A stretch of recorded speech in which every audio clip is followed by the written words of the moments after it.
people power revolution, tapos na ang lahat. Mapababa natin ang bangag na presidente. Ulitin ko, we respect ng pagmamahal sa atin ng mahal na Pangulo.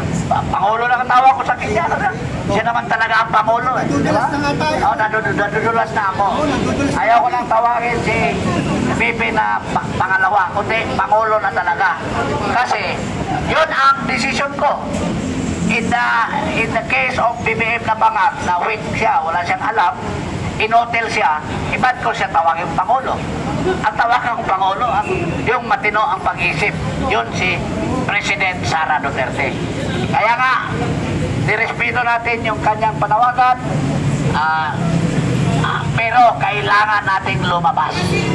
Kasi kailangan makita ni Bongbong Marcos ang lakas ng social media, ang dumadagundong na social media that will be converted into one bodies that will eject, remove the sitting bangag, weakling, at walang alam na Presidente Bongbong Marcos. Yun.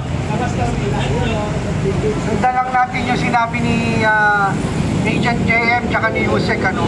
Kasi kung tayo po ay mananahimik na lamang, ganun din po ang ginawa sa ating mga vlogger, di ba po? Itinakot, pinatahimik, pero hindi po sila nanahimik. Sila po ay pinaglaban nila ang karapatan nila, ang freedom of speech. Yan, nautal tuloy tayo. Ngayon, ang taong bayan po kasi ang humihiling.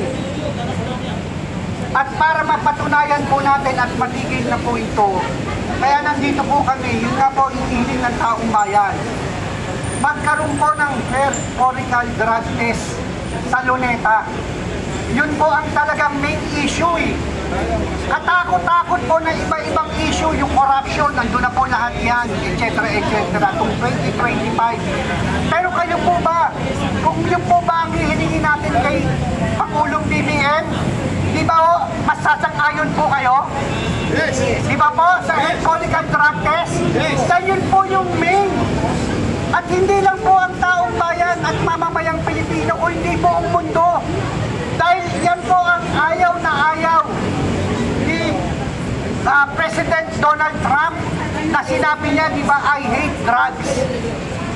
So, yung pong narrative ng ating Pangulong, former President Duterte at si President Donald Trump, iisa lang po ang kanilang kahilingan. Kaya para mapatunayan po natin, with due respect sa ating kay Ma'am Vice President Sara Duterte, naiintindihan po namin ng sinasabi po ni Ma'am. Pero Ma'am, hindi po namin kayang manahimik para ilabas ang katotohanan sa taong bayan. Dahil napakarami na pong pangyayari at napakasakit sa kalooban po namin. Simulan po natin sa kay OJC. Simulan po natin sa Davao. Kay former Secretary Harry Roque. Kay Colonel Gijaldo. At ngayon po yung mga vlogger. Kaya po hindi po kami pwedeng manahimik dahil kailangan po namin isiwalat at ipaliwanag sa mamamayang Pilipino ang kahilingan ng taong bayan na isa lang po, magkaroon po ng drug test sa Luneta.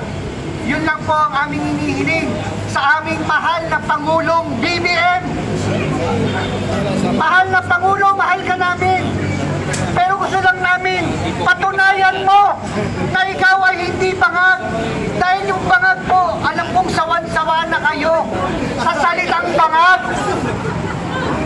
Pero ngayon, ang kahilingan namin para mawala na ang salitang bangag, drug test.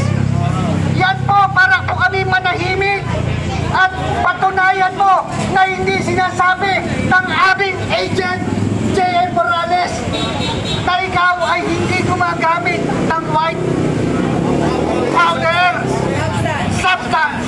Drug test ka na! Drug test ka na! Drug test ka na! Drug test ka na! Drug test ka na! Drug test ka na! Drug test ka na!